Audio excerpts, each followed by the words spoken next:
I'm going live now. I'm live.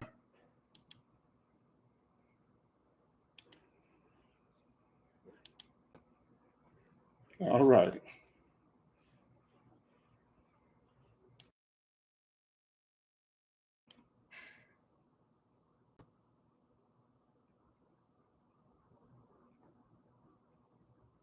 All right. If you're in, let me know. We're going live. This is the H-Town Vet.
Oh, I had to mute. If you can hear me, I want you to. I'm new to this, so please be patient with me. If you can hear me, put your name and branch of service in the chat. I have it set up for subscribers so far. I'm just getting started, so be patient with me. Today's topic, we're talking about the benefits, the 8 benefits for 100% permanent total rating, or if you won't have any general topics, we'll answer those questions also.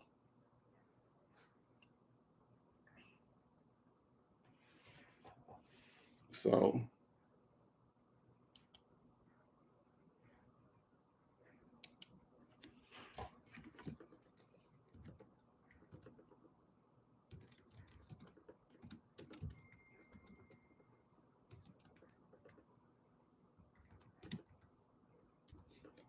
I just asked, can you hear me?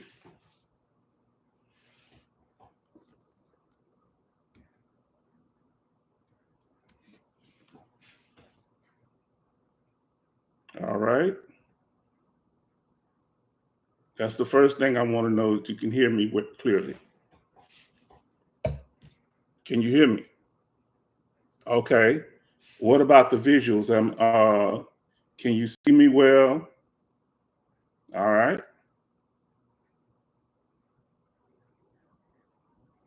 So I want those of you in here, can you leave a message letting me know that what branch of service you're from, and what state you're contacting us from, and any questions that you might have.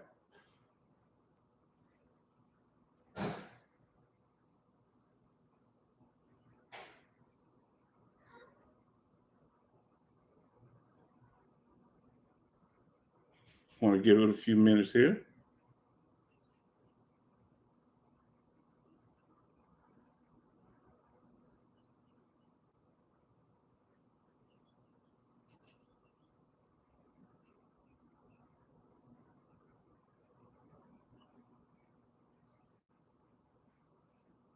All right, I see a few viewers, I see 6.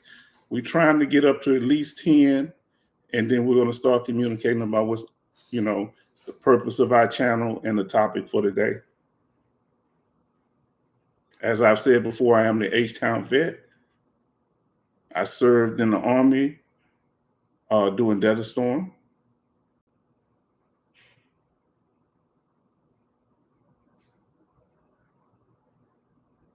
If you have any questions, post them in the chat. Let us know what state that you're coming from and the branch of service, whether that's Space Force, Army, Navy, Air Force, Marines, or Coast Guard. And like I said, the purpose is if you have any questions related to the topics of 100% permanent total rating or anything dealing with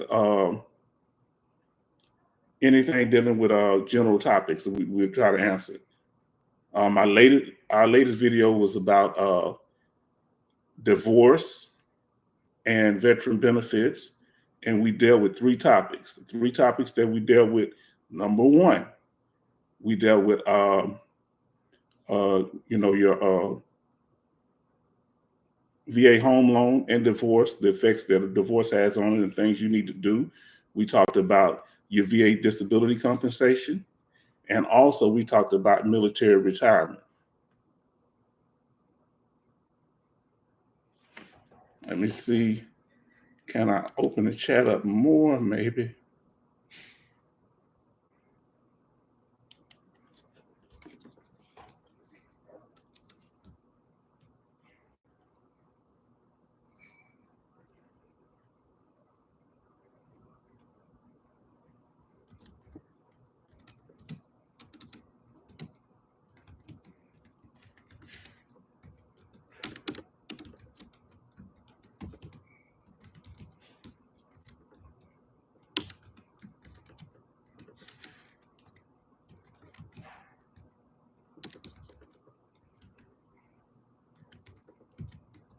All right. Y'all give me some feedback so that I know y'all hear me, because I'm trying to get y'all to, give me some information. I guess I'll talk a bit if y'all, y'all not commenting yet. The rating of 100% permanent total is a rating that's one of the more protected ratings when it comes to VA disability compensation. The issue or the belief that many people have, all right, we got one. We got Joshua Francis from Texas, the Army. And I'm come from Texas. I went in the military for Texas. So for example, Joshua, if you went in from the state of Texas into the military, active duty, at least 180 days, you can actually qualify for the Hazelwood Act if you move back home and become a resident. All right. And there's a lot of benefits that even if you're not from Texas, all right, that you can qualify for if you move to the state of Texas. And I have a couple of videos, one dealing with the 20 benefits of living in Texas. Now, if you can hear me, because I know that you saw me on the text, if you can hear me, say something, put something in the text if my volume is okay and you can actually hear me. All right, well, Francis, if you enlisted from Texas, you qualify for the Hazelwood Act, okay? All right, if you get out and have an honorable discharge, all right, there goes somebody saying my volume is great. All right. Everything looks good. Okay, Joshua. So if you have any questions of me, Joshua, let me know. Since you're in here, the more people come in, the more information we're trying to get out. So one of the biggest things, like I said, that had me move back to the state after I graduated from college was the Hazelwood Act. It gives up to 150 credit hours to veterans that are from Texas. Now they have similar programs in California. They have one in Virginia that they're trying to modify.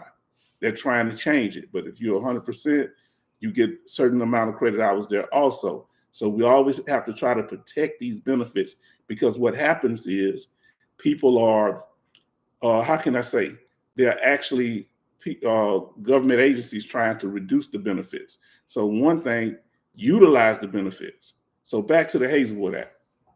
It was started by a congressman, I think, in the 1940s or 50s. He got out of the military and he wasn't able to get benefits to go to school. So that was one of the reasons he started it. Now, like I said, it gives you up to 150 credit hours. There's 3 programs dealing with the Hazelwood Act. The first one is, and this is tying into the 100% disability rate. The first one is for the veteran. If the veteran is honorably discharged from the military and moves back to Texas, they can go to any state institution. Okay, any state institution for free. Like this, the school just waives the tuition. Okay. Now, other than that, it doesn't pay for books, and there's a few fees that are not covered. All right, now we got something coming in from Joshua. Okay, I'm rated at 90% TDIU, permanent and total. I'm getting paid at the 100% rate, plus my dependents use Champ VA. Now, Joshua, if you're living in Texas, I need to let you know something about your dependents, including if you have a spouse, that because you're paid at the 100% rate, it's permanent total. That one,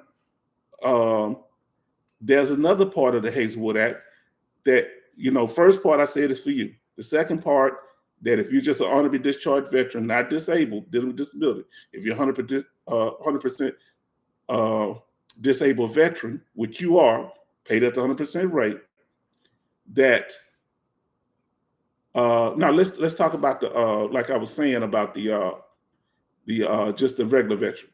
You get the veteran, that's called just pay the Hazelwood Act, pay you up to 150 credit hours. If you don't use those credit hours, you can actually have what? You actually can share those with your dependents, your children in particular. Okay.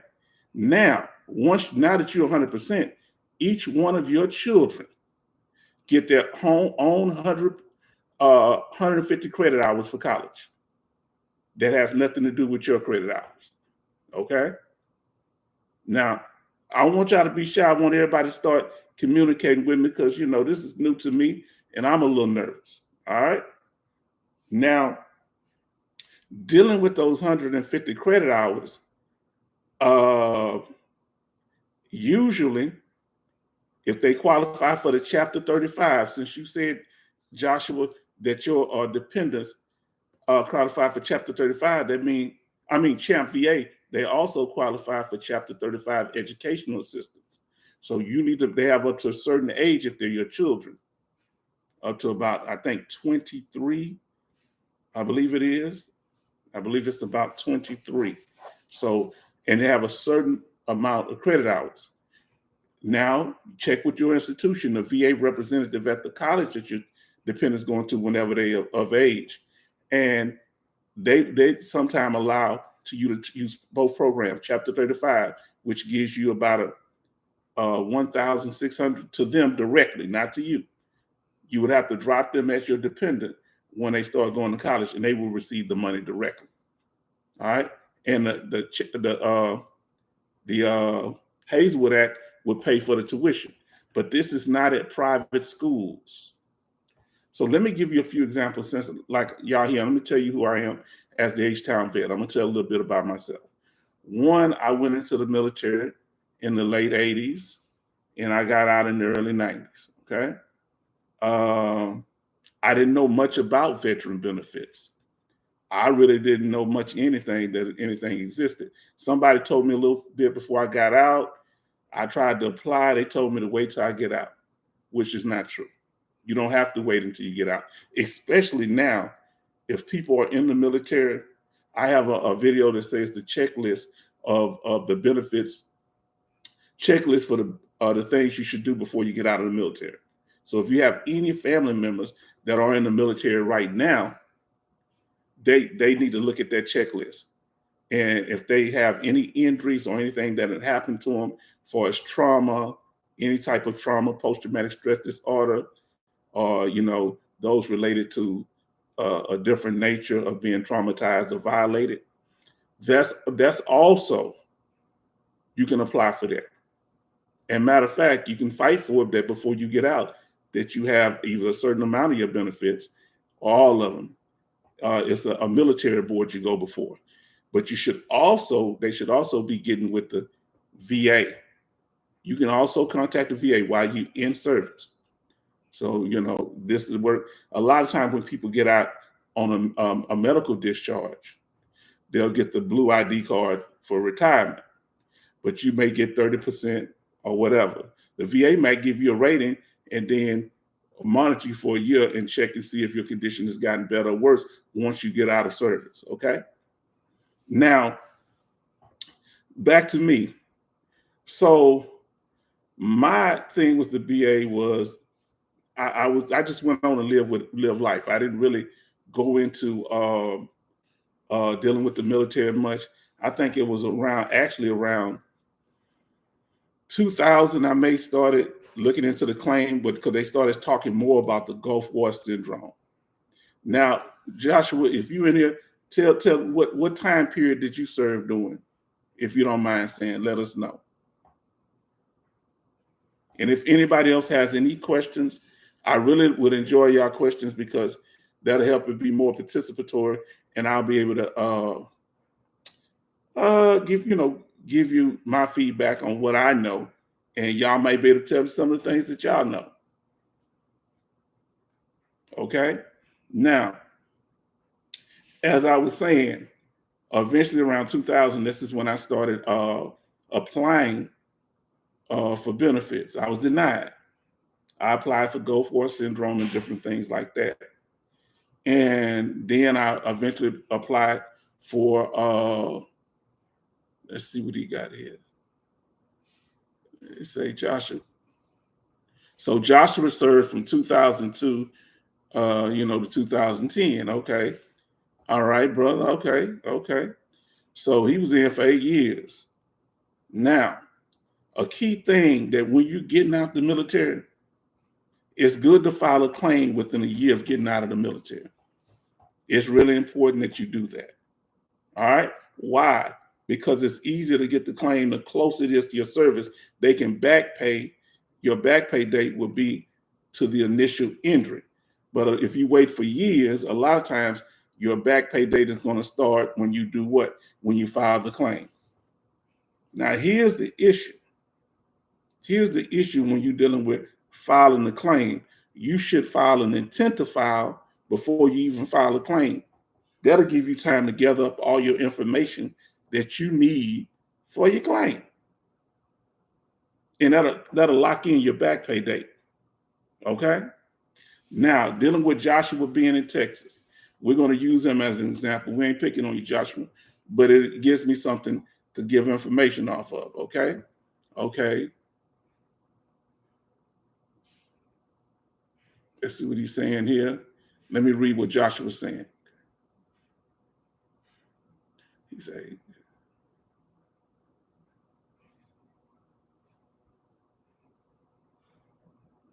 now, Joshua was saying, about working and TDIU. Now, the VA, let's get something straight right off the bat. The only protected rating is that any rating that you have for 20 years straight without interruption, meaning it's been at that rate for 20 years. All right? They're not supposed to mess with a permanent total rating. Okay, so if you have 100% permanent total, we're going to get to your TDIU. You're supposed to be able to work, but the VA they just the attorney inspector general did a report. The VA was calling in people with 100% permanent total rating, scheduler, meaning they had a straight 100%, not paid at 100% rate. They were still calling them in. I have a video. We have a video out on that. Okay. Now with TDIU, there's two things that they bring into play.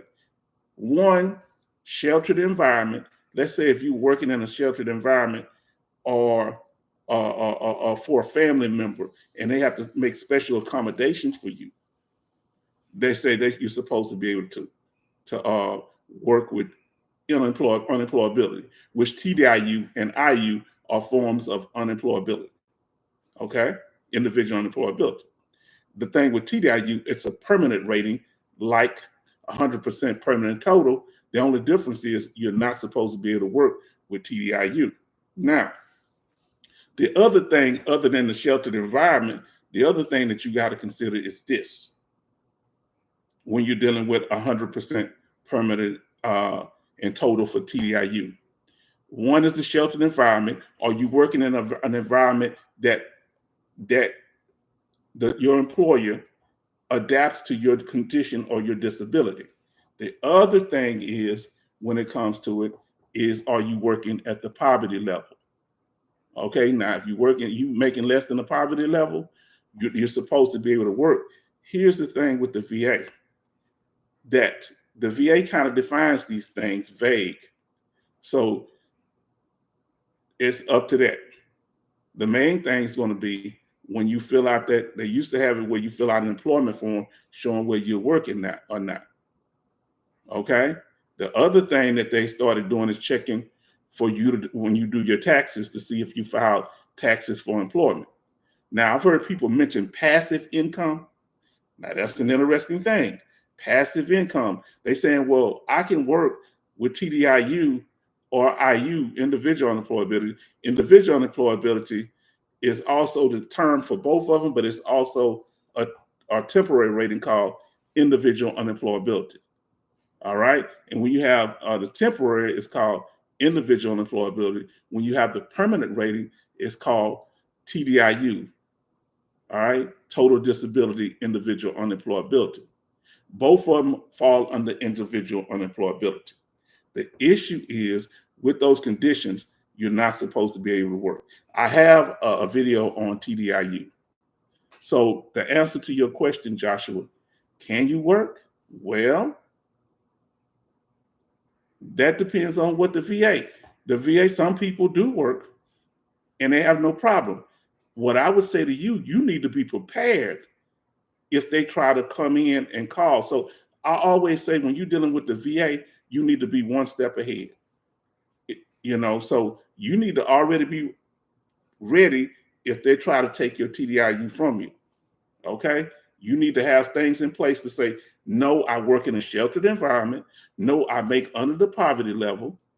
I did the video. I forget what the poverty level is right now. I don't know if it's $15,000 or $20,000. So this is what you need to consider, Joshua. That when you're making money on the books, that the VA have access to your, to your tax, the fact that you're filing taxes. Okay, so that's the issue there. Now, I want to ask y'all this here, and y'all tell me what y'all think. I'm gonna put a question out.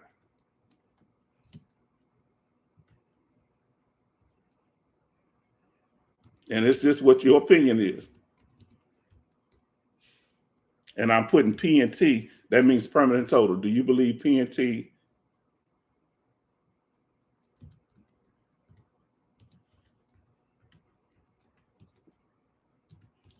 Do you believe P&T could never be reduced? I want to know y'all opinion on that. Let me find. All right. Now, what's your opinion on that? When I learned how to start doing the polls and stuff, for those that have just come in, like I said, I'm the H-Town vet, and we're dealing with 100% ratings or any general questions that you might have. All right? Because what we're here for, our purpose is to help veterans. I don't want veterans to go through the struggle that I had to go through, because, and many other veterans, it was hit or miss. We run into walls. That's the only way we learn. So our goal here is to try to make sure that we get the information out so you can be informed. Why is this important? Because you got people out here telling you all type of things. Oh, if you have 100% permanent total rating, you're safe. Yes, it can be reduced. Is it rare? Yes. Is it unlikely? Yes. One of the biggest ways that 100% permanent total can be reduced, this is the issue that comes up. If you open another claim, if you file another claim, your 100% permanent total can be reduced. Is it likely? No, but it's possible, because once your claim is open again, that gives the VA the green light to be able to look at all your stuff. So let's say you filed a claim for something new, like the PAC Act or something new, and they can say, well, since we're looking at the issues related to your Gulf War syndrome, you're trying to get an increase on that. Guess what? We're also going to look at your PTSD. We might also send you into a CMP exam for your back. We could do an examination to check to see if those conditions are still the same. All right. Did they go down, or did the condition get worse? Okay. And when they're in these CMP exams, they're looking at your severity level. Okay. Remember, there's two things that you got to understand. You got two things you're really trying to do. All right. The two main things. One, the conditions you're trying to get them connected to your military service. Number two, once you get those conditions connected to your military service, the VA, once they establish that it's a connection through either medical records or in-service military records, now they're going to have to see how it's affecting you now. What is its severity level? And let's say the severity level is not, it's so minute, it's not bad enough to affect your employment. That's how they measure your severity level. How it's affecting your employment, and how is it affecting you, your ability to interact with your family. Okay? So the more problems you have with work, the higher your severity level. The more problems you have interacting with family members or being around people in public areas, or you have problems moving and your family has to assist you in doing so, that's severity level. The more severe, the greater the severity level. Well, you know, the song said, more money, more problems. Well, with the VA, it's worse. The more problems, the more money. Okay? So that's what you have to understand, that when you're dealing with the VA, that the first thing you need to do, if you get your benefits, you got your 100% permanent total, you don't open up a claim unless it's necessary. What I mean by necessary, for example, if you are, let me give an example. If something comes and they given, like with the PACT Act, some people that were in certain places, like I don't know if they really paid out for Capital June or different places, and there's a big payout. Yes, it might be worth it. If it's something that's a terminal illness, yes. All right. So that's the two things. Back to you, Joshua. One, are you working in a sheltered work environment? You need to be able, if they bring it up, you need to be able to defend yourself with that. Number two, are you working below the poverty level? And even if you're not doing those, you need to have some type of justification. Let's say you're not working below the poverty level, but you're working for your family and it's a family business. That's supposed to be a different thing. Okay? So that's what I have to say on that. Now, when you're dealing with a zero rating, okay, so let's be clear that if you have a zero rating, that means the severity level is so low that either it doesn't need medication or it's not affecting your ability to work. Now, when I got a zero rating back in the day, I assumed that zero rating meant that I don't have any benefits. No, you have benefits for that condition being service connected. Okay? It's still service connected. Now, the way it works is this, and you get a lot of benefits of being at a zero rating, like you get a benefit of you can use the housing allowance, and you benefit for certain adaptive things for your condition. If you're service at 0%, if you're service connected for dental work, that means they have to give you dental work. Okay? So there are a lot of benefits that you can get on this. Now, what I would think, what I would want y'all to do is this: get your records, get your in-service military records, regardless of whether you're already service connected or not. And we have a video on that, getting your military records. Look through our video library. And we also have one on the advantages of having your military records. Okay? So get those, look over them. And the main thing is, one, you're trying to get your benefits. We have 3 goals here at the H-Town Vet: helping you get information to help you get your benefits, and getting your military records is one of them. Then once you get your benefits, knowing that you're informed about your benefits. So we put out a lot of information about the different benefits you get for different types of veterans, whether they're honorably discharged veterans, disabled veterans, or military veterans. And the third, the most important, is you protecting or maintaining your benefits. It's no good to have them if the VA comes in and they're able to take them away. All right? A lot of people say that, I don't have to, once I get my 100% or get the rating that I desire, I don't have to go to treatment anymore. Wrong. I'm not saying they're going to ever do anything to you, but you put them at risk. Because one of the things that they say on the letter, the reason we give them this rating, because you sought continuous treatment. I had that on one of my letters, okay? One of my award letters. And like I say, you need to get familiar with the different forms that they send.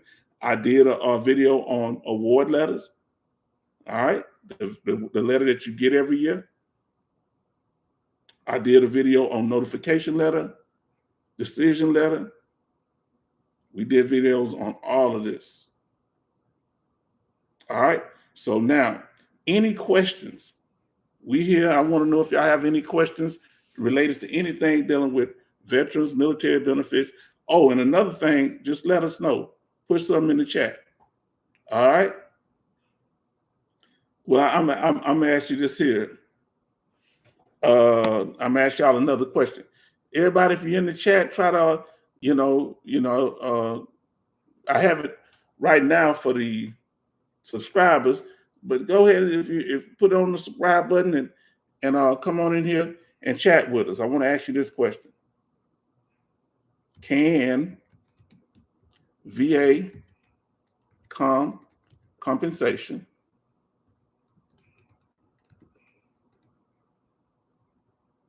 let me say, is VA compensation considered a marital asset? Let me put that.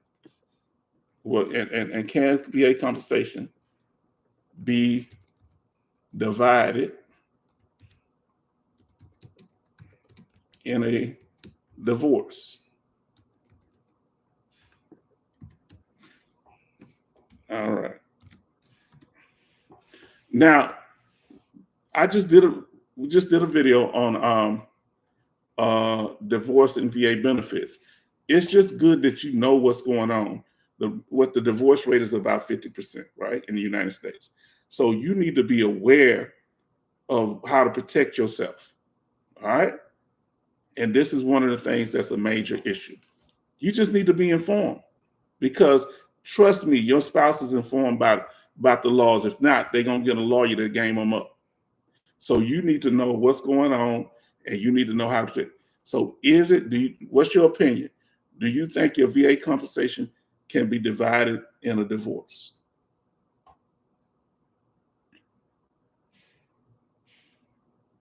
Give y'all a few minutes. Nobody else I'm gonna say. Well,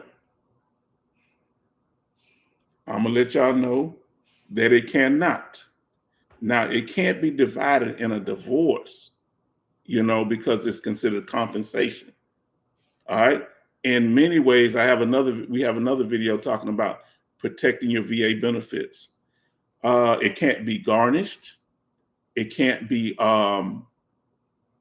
taken uh, can't be taken by the IRS. But there are certain ways they can touch your money. All right. Joshua say he don't think it can be divided. He is correct. It cannot be divided.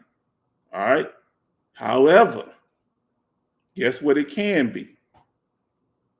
If you're not providing for your spouse while you're married, if let's say your spouse and your children are not living with you, an apportionment can be given to the other parent if you're not providing for those children in a reasonable way. But that's why you're married. And but this is through the VA, not through a judge. Okay. So the way it works is, like I was saying, so we had a state court and we had a VA. The state court cannot touch your VA compensation benefits, but they can touch your military retirement. So what many veterans do that are under 50%, if they get a certain amount of retirement, and because military retirement can be split in half if that person is the 20-20-20 rule. So let me deal with that. Since they can't touch compensation, the law has been made where they can touch your VA, your military retirement if they're 20-20-20. Y'all been married 20 years, you did 20 years in the service, and those years overlap. All right. That means that they can get half of your retirement. Depending on the state, they may not get but 20%. They might get 70% or whatever the judge says. The purpose of this, me telling you this information, is not to upset you, but to inform you that you need to be aware so that you're able to protect yourself. Yes, that's right, Joshua, that's crazy. And when it comes to, let me say a little bit more on that. So with the military retirement, what some veterans do,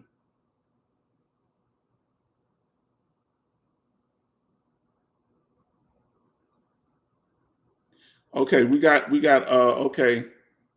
I want to say if I say your name right, Cassius Williams. Say, I want to know about VA federal courts of appeal on remand cases and provide more evidence to win your claim in the VA courts of appeal.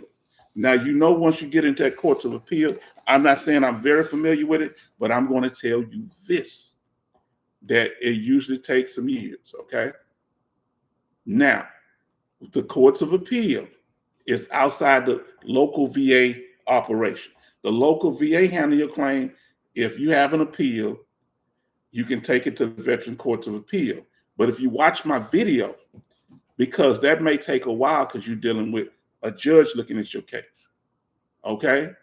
Now, here go with the evidence. I'm going to deal with the evidence part first. You need to have evidence. You need to show that the VA, when they made their original decision and denied your claim, that they made an error. So you need to look over it and see, did they follow VA law? And if you show that error, then you submit that to the Veteran Courts of Appeal. If it don't show an error that they misinterpret the law, the other thing is, did they overlook the evidence? Now, if they overlook the evidence, that's an issue, but you have to point that out. Hey, this says that if I have this, that, let's say, for example, post-traumatic stress disorder, I wasn't awarded 100% for post-traumatic stress disorder, and they say I didn't show no symptoms at the 100% level, but you got doctor evidence that says that you get disoriented in space and time, or you have poor hygiene. That's at the 100% level. These are the symptoms at 100% level, and you'll say that the VA did not consider the evidence given by the doctor. Now, this evidence can come from a VA doctor or your doctor. They're supposed to be treated with equal things, equal, what do you call it? Treated equally, I'll say that. Now, I don't know if you at the federal level, Mr. Williams, here's the thing. I just put a video out. If you haven't studied to the federal, what you can do is ask for a DRO, a decision review officer. All right? You need to look at our video, VA rating code sheet, and we talk about this decision review officer. So when I had my claim and they had denied it for my permanent total, I put in just for permanent total. When they denied it, what I did, Mr. Williams, was this. I didn't want to go to the Court of Veteran Appeals because I knew it was going to be a delay. It'll take a while. It's backlog. And sometimes they may finish faster, sometimes not. I say within 60 days, you can send it to a decision review officer. What's a decision review officer? Where they at?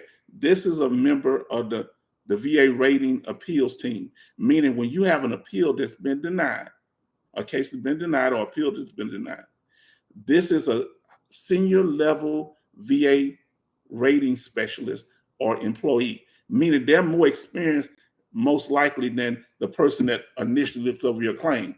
So they're going to go into detail. Now, by doing that, you have one person looking at your claim, and you need to present evidence saying they didn't consider this, they didn't consider that, and back up your claim with VA law.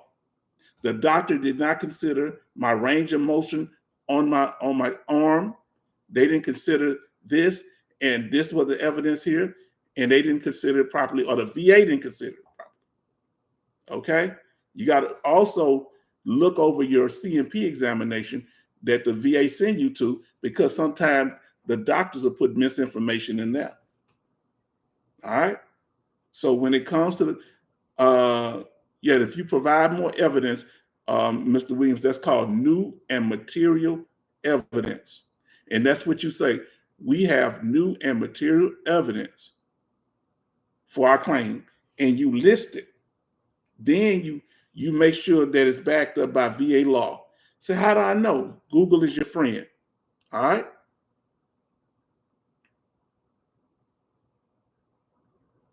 Now, Mr. Williams said here that for TBI, traumatic brain injury, that's what it is. For TBI claims, the VA doesn't like to pay SMCT. Usually, you have to appeal it, and once it's granted, there are issues that they VA delay SMC claims. Okay, they do deny the claims. They don't like paying SMC, period. Now, here's the thing. Let's say you have 100% rating for whatever. All right, you only get paid for 100%. You could be 130%, but I'm paid for 100. But guess where you can get extra money? If you're 100%, let's say for PTSD. Let's say you're 100% for TDI, TBI. I don't know they have 100% rating for it, but let's just say it. And you got a 60% rating for chronic pain. Guess what? Because you have 100% rating and plus 60 to set the schedule level, they have to pay you extra about $500 a month. And I don't know which SMC that is, but you look that up. So if you have anything that's 100% rating and you add another 60% to it, that's what you get. Now, the thing with TBI, because it has similar symptoms to PTSD, they try to merge them together. They don't supposed to do that because TBI, traumatic brain injury, is actually not just it affects you psychologically, it's a physical injury that's caused by trauma to the brain, whether that be you was next to an explosion, you was hit in the head, or something happened like that. Now, how do you know? If you blacked out, get knocked out, that could cause a traumatic brain injury, okay? And they don't like separating PTSD from that. And you're right, Mr. Williams. No, they don't like to make it separate. The VA is supposed to actually rule on your side. If there's evidence for the condition, evidence against the condition, they're actually supposed to rule on your side, on your behalf. They're actually supposed to be an advocate. I know that may come to a surprise to a lot of you. When I found out, I was surprised. Okay? So the main thing is when you submit a claim, don't submit a claim without evidence. And if you decide to submit a claim, the first thing that you should do is file that intent to file. You don't have to put on there what you're filing. You don't have to put it on there because you just put on the dates. So whenever you decide and you submit your claim, it's going to backdate to that intent to file date. But this is what you don't want to do. You don't want to, if you got to get all your disabilities together and submit them at one time so they'll be covered under the intent to file. If you sit there and take your and file a claim and then intent to file, let's say you do that on January 1st, 2000 and let's say you file it to let's say you filed it on January 1st, 2024 this year. But then you come back and you start just putting different claims in on different dates. No, you need for them to be covered on that intent to file, you need to submit them all at the same time. You got a year to do it with the intent to file. So don't put one, then come back, try to put another one. It's not, the second one ain't gonna be covered under intent to file. And when you submit them all as a group, let's say all conditions that you're claiming under the intent to file, you need to make sure that you list to them. And when you submit them at one time, all of these conditions are to go under my intent to file that I filed on this date. And I would suggest, please, I know this from personal experience, I would suggest that you stay away from doing it online. I know it works for some people. Get a stamped copy from the VA. Go to the local VA office, get a stamped copy, because there are people that have submitted things online and the VA didn't get the claim. Let's see. Okay, so he was saying SMCS is the lowest. This is Mr. Williams again. I am trying to get SMCT with medical evidence from recruiting training, current diagnosis, and current medical evidence such as neurocognitive disorder, PTSD, migraines, and tinnitus. Now understand, I want you to understand this here. When it comes to, I think they say PTSD is related to migraines.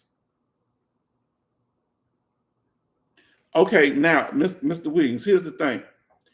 I don't know if neurocognitive disorder, if that's a psychological disorder, they only pay from one mental health rating.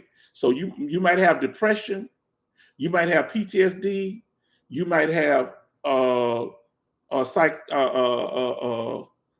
mental health things. Whichever one is the worst is the one they're gonna pay for. You might be they might be service connected for the other ones, but they only pay for one mental health rating. Now, I believe migraines was 50 unless they're changing it. And tinnitus, they don't really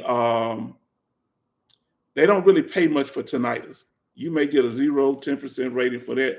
When you come to mental health disorders, that's where the higher rate is, because when you deal with mental health disorder, and post-traumatic stress disorder is a mental health disorder, it's a type of anxiety disorder.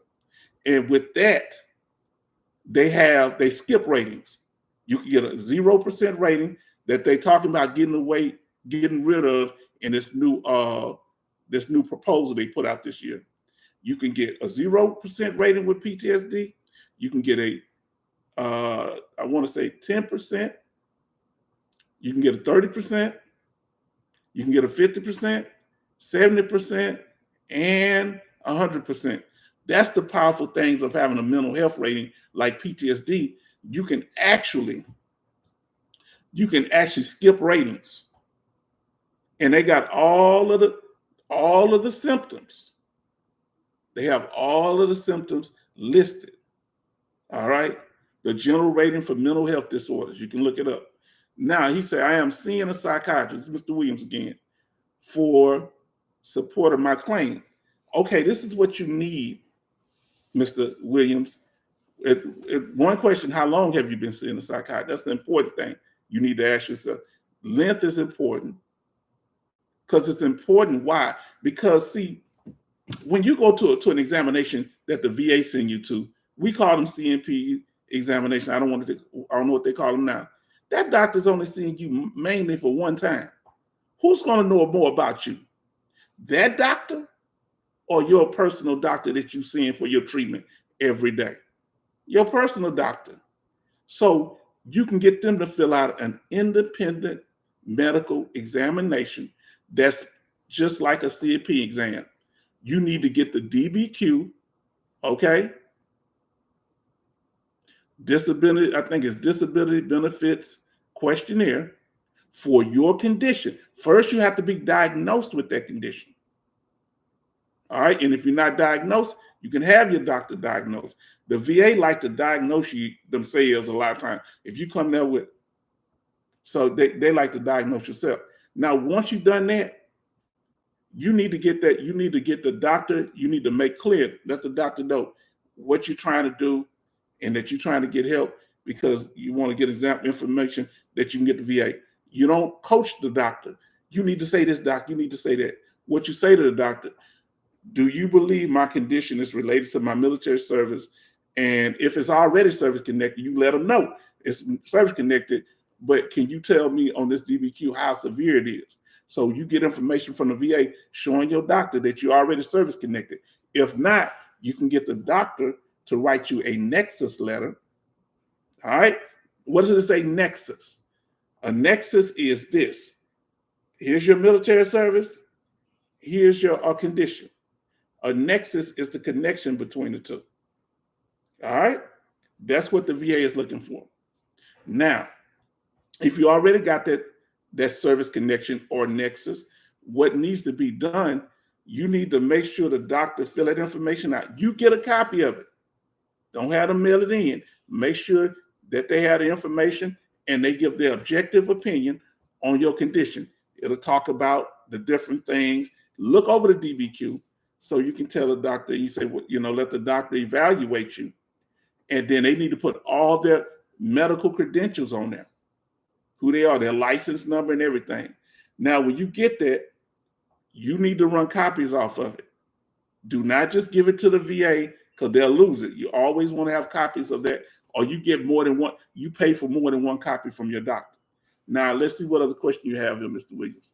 These are residuals of TBI claim and related to major depressive disorder. All of the conditions are residuals of TBIU and qualify for SMCT. Now, what you need to do is get the rules for SMCT. I don't know them right here. And then look at the things that cause you to qualify for that type of SMC. All right. And once you find the rules, you show your evidence and your medical records that say, look, I got this here. And this law backs it up, this VA law. Okay. So that's what's important to do. Now with residuals, I'm gonna use something I'm more familiar with. A lot of Vietnam veterans have is cancer. All right, if you have prostate cancer, respiratory cancers like lung cancer, and I think it's another one. I forget the other one right now. That the VA is supposed to make the automatic assumption that what? It's a presumptive illness that most likely you got it if you was exposed to Agent Orange in Vietnam of that. So they give it to you. I had some of my veteran friends, excuse me, that they've given that to them. All right, what did they give to them? They gave them 100%, but that 100% as long as the cancer is active. Once the cancer was not active anymore, they let them know once the cancer is not active anymore, usually after a prostate surgery, what do? They reduce it. All right, they reduce the amount, but just like what Mr. Williams was saying, they pay you for the residuals. What do you mean residuals? Well, the effects of the cancer. If the cancer caused you incontinence, where you have to wear diapers, the more diapers you wear, the more percentage you're going to get. If it causes erectile dysfunction, which is a form of special monthly compensation, right? Which is SMC, they have to pay you for that, which is about $100 a month. So yeah, they do pay for residuals, and they also pay for secondary illnesses. He kind of alluded to that now. So let's say if your TBI, traumatic brain injury, causes the major depression. All right. Now they're supposed to rate it differently because TBI is considered a different condition, but they're going to try to make it a mental health thing. But you're supposed to be able to get rated for it. But the VA most of the time fights you on that. Now with major depressive disorder, you may have a higher rating for major depressive disorder than you do for your original TBI. And a major depressive disorder might be secondary to your TBI. You can often get a higher rating. For example, if you have, let's say you got TBI, like he said, and it causes migraines. You might get a higher rating for your migraines than for the primary illness of TBI. That happens, okay? Now the next question is that all my doctors are on the same page in supporting my claim. These summaries of conditions can be used as a nexus for my claim. Yeah, so you need to find yes, but you want to put it in words where the VA understand it. Let me explain it to you. You got to make it plain, because the VA a lot of times gonna play dumb. They're gonna act like, hey, you didn't make a nexus because you didn't put it in this terminology. So they might defer your information because they don't know what to do with the information. So the doctor, you need to make sure that it's made clear what are the VA standards for a nexus letter. So look at examples of a nexus letter, and so your doctor have an example. This is the kind of letter we need, doc. Does my condition qualify for this? All right. Now, if you got different doctors saying it, if you're already service connected, you don't need a nexus. If you already have the condition, or first thing you have to do is be diagnosed with the condition. Then you got to have a nexus showing a connection between the condition and your military service. And then we deal with severity. So I did that on my our video, what is a nexus? So remember, the first thing, you got to be diagnosed, whether it's considered military service or not. So for PTSD, for example, you got to be diagnosed with PTSD. Then once you're diagnosed with PTSD, there has to be a nexus between the PTSD and your military service. Bam. Once that nexus is established, what's next? The next thing you have to deal with is this. You have to deal with the severity level. So it comes from diagnosis, nexus, severity level. And the severity level say how bad your condition is. That would be how your percentage is and how much money you get. Now, Now, make sure that your doctors, Mr. Williams, are on the same page. This is why that's important. If they put any conflicting information, that can be used against you. So you look over everything and make sure everything lines up. And listen, you only have to present the stuff that's in your favor. All right? Remember, when you go to a mechanic, you're not there to tell them what's right about you. You tell them what's wrong about you. You're not there to tell them what's correct. You're there to tell them what the problem is. So whenever you go into any examination for disability compensation, you ain't, oh, this is right, and I can do this here. You're there to tell them what brought you there. You're not there to exaggerate. You're not there to pretend. You telling them what happens on your bad days. Because the day you go in there, it may not be a bad day. You go into that, if you go into that examination, it may not be the worst. You need to let the doctor know that. You need to let them know that yes, yeah, I may be able to move my arm a little more. Most days I cannot.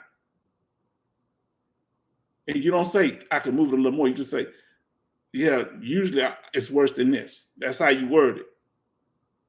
Because if you say anything good, they'll leave out the other part. All right.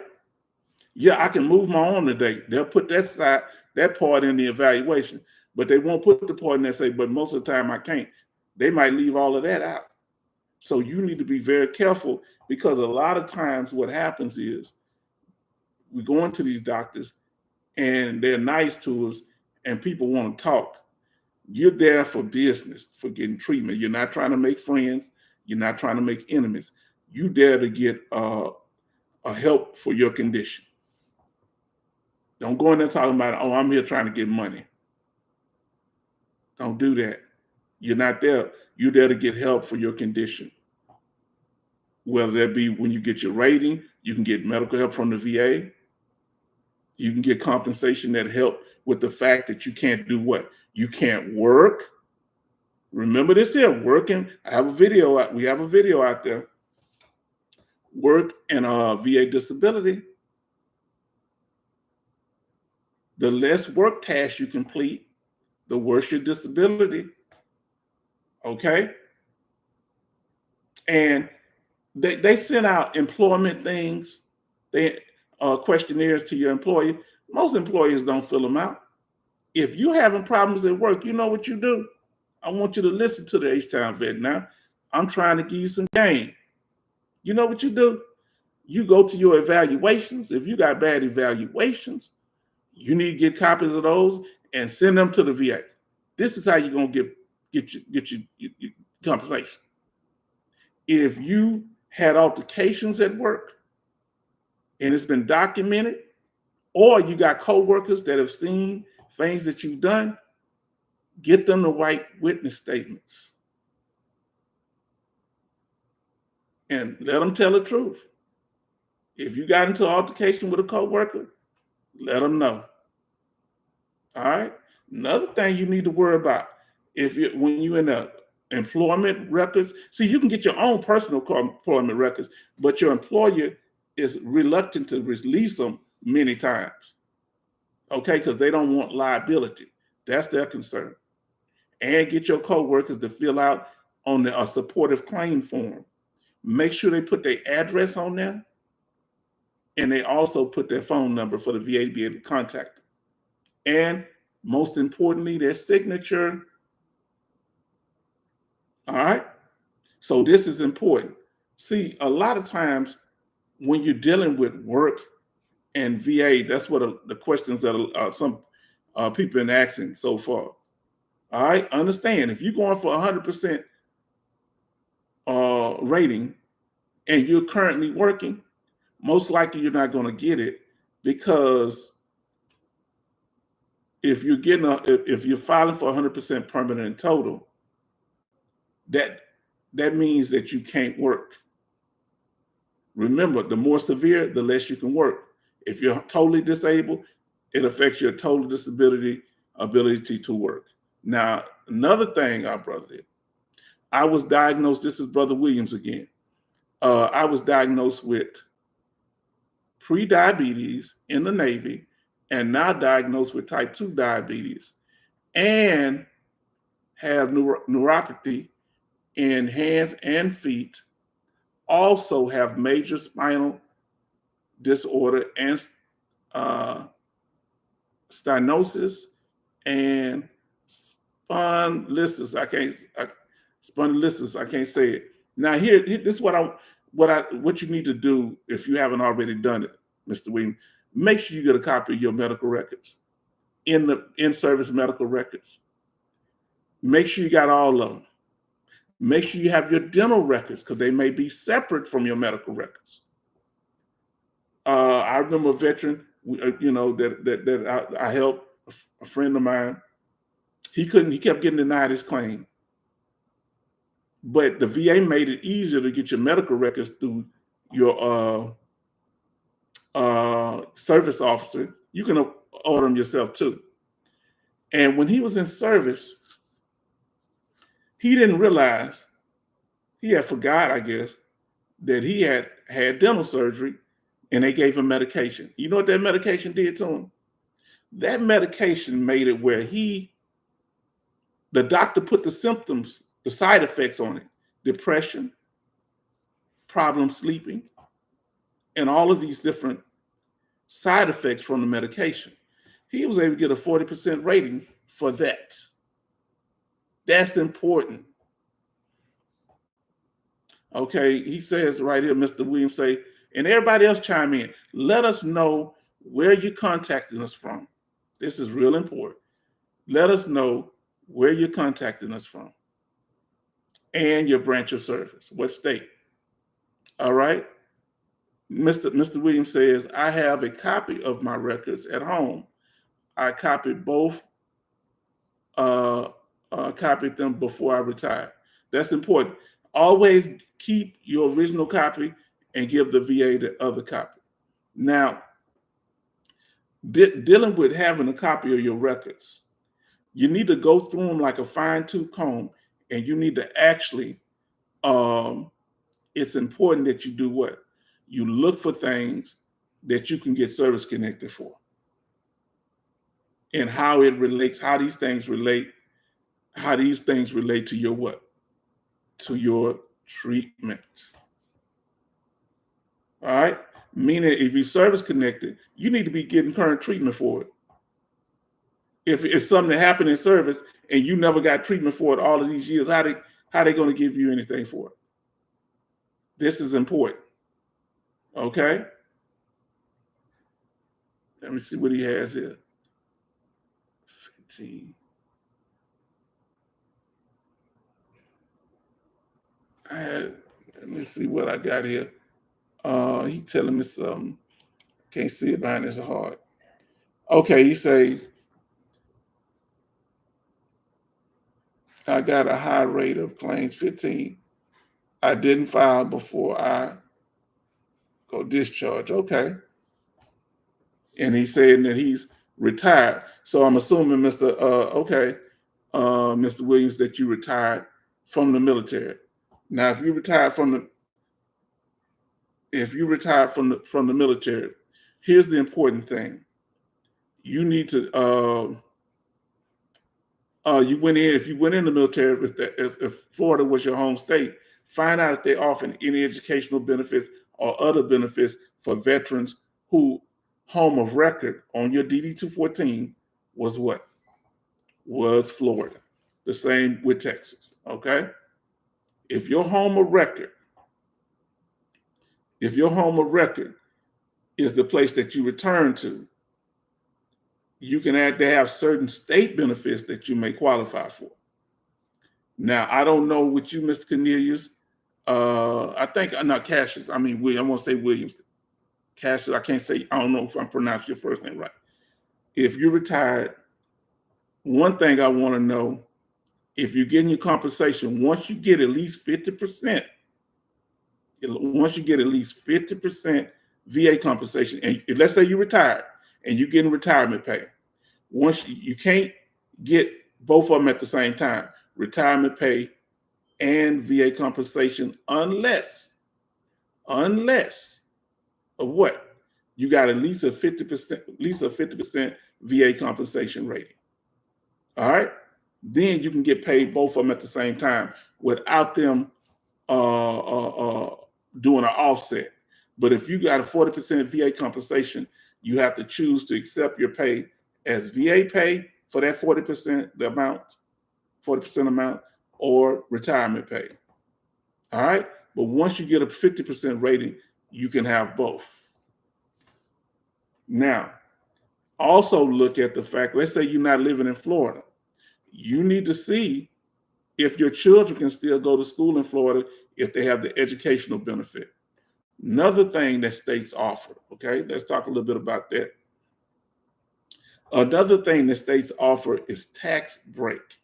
Housing market is crazy right now, right? You're talking about average home costs over $400,000. They have at least 22. They got these 22, I think 200 something cities that have million dollar house averages. Houses worth at least $1 million. So one of the biggest things that you have to do is tax rate. Okay, paying property tax, dealing with the property tax. So when you get a house, you're not just paying the mortgage, you're paying the property tax, which increase sometime year to year. So you might be able to afford the house when you move in there, but if the taxes go up, you won't be able to do so. So what's important? Well, what's important is this. It's important that you get your tax exemption. And if you're 100% for a rate, it's different in different states. I'll tell you about my state of Texas. If you're unemployable, TDIU, 100% permanent and total, either one of those, you qualify for a total tax exemption and you pay no property tax on your home. Okay?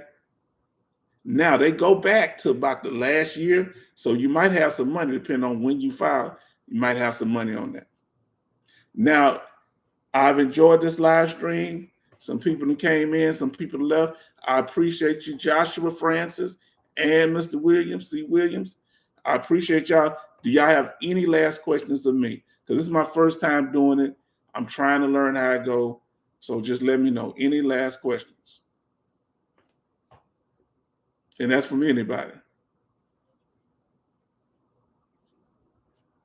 And I want to thank you for joining us.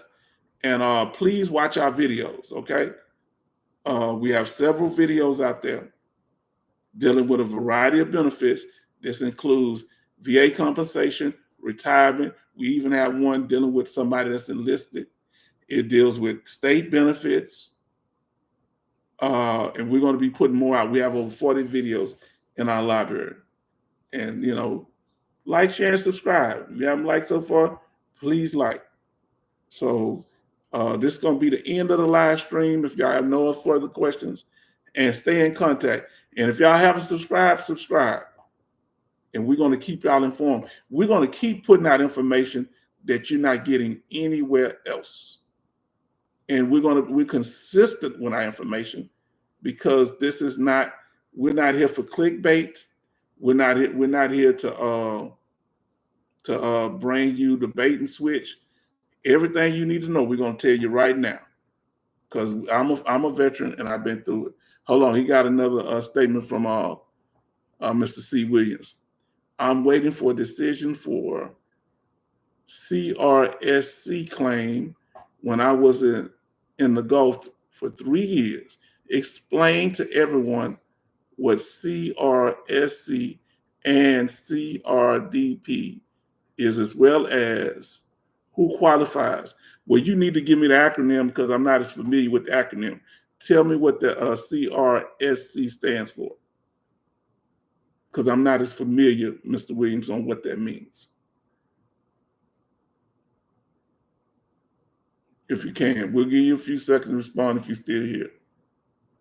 And make sure, like I say, you go to our library.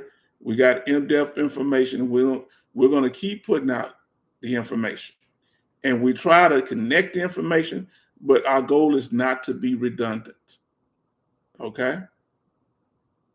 And if I don't get it to you now, Mr. Williams, when I let's see. Oh, combat special compensation.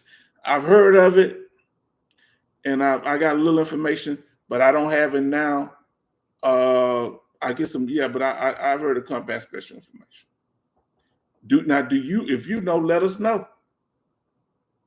If you know exactly, because I've looked at that, but at this point I can't think about exactly what it means. Combat special compensation. I remember that, but I've never received it. I don't believe. Not as for me. But I want to thank y'all for joining us today, and hoping we can keep it going, keep it exciting by getting everybody to participate and be involved. Okay.